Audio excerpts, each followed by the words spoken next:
Hello, I'm Natalie MacDonald and you're watching Sydney Direct. As Australia's property market continues to heat up, it's certainly caught the attention of foreign property investors. I'm talking to Louis Christopher of SQM Research to discuss some of the measures being brought into place to curb this activity.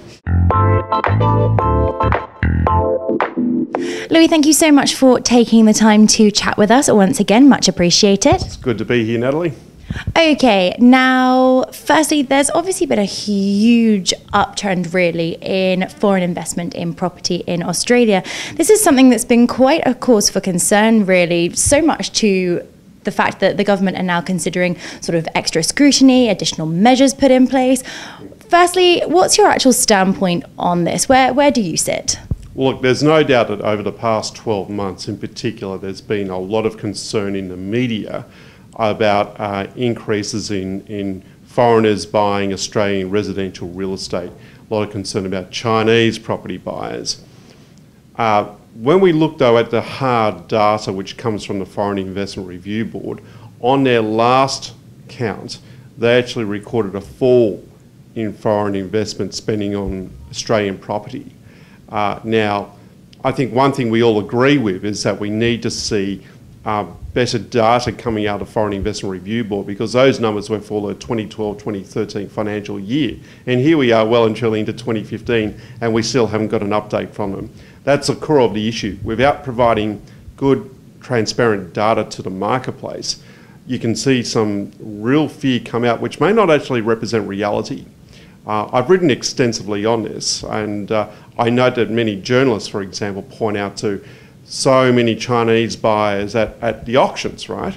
Well, I would come back and say, well, how do we know that these people are not third or second generation Australians? The truth is that the Chinese have been with us here in Australia since the 19th century, since the gold rush days. You know, we need to be careful that we don't discriminate simply based on what someone looks like at an auction. Is there not also the argument, perhaps if we're looking from a global economic scale, perhaps, that if you do have investors into Australian property, that in fact this is going to boost construction, material, labour, etc. But as we understand, you know, there is that fear-mongering, there is that scaremongering even on a domestic scale. Why hasn't this been taken perhaps more positively? Yeah, look, good question. And let's be clear, obviously there is still foreign investment spending into Australian real estate and Australian residential real estate. The laws are very clear surrounding this, that foreign property investors can really only buy off-the-plan developments.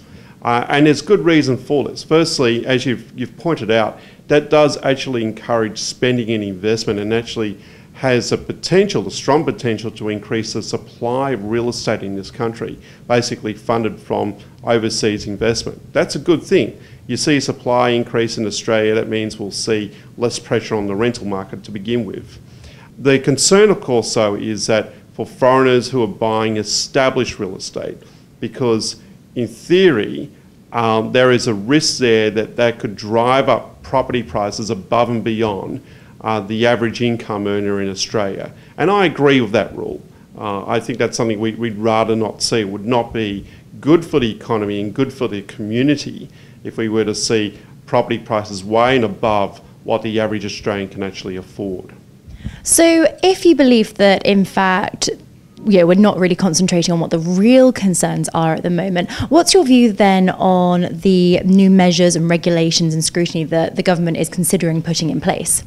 Well, the Australian government actually put it, their viewpoint the other day, where they said that this is all about ensuring that the existing rules that we have are enforced.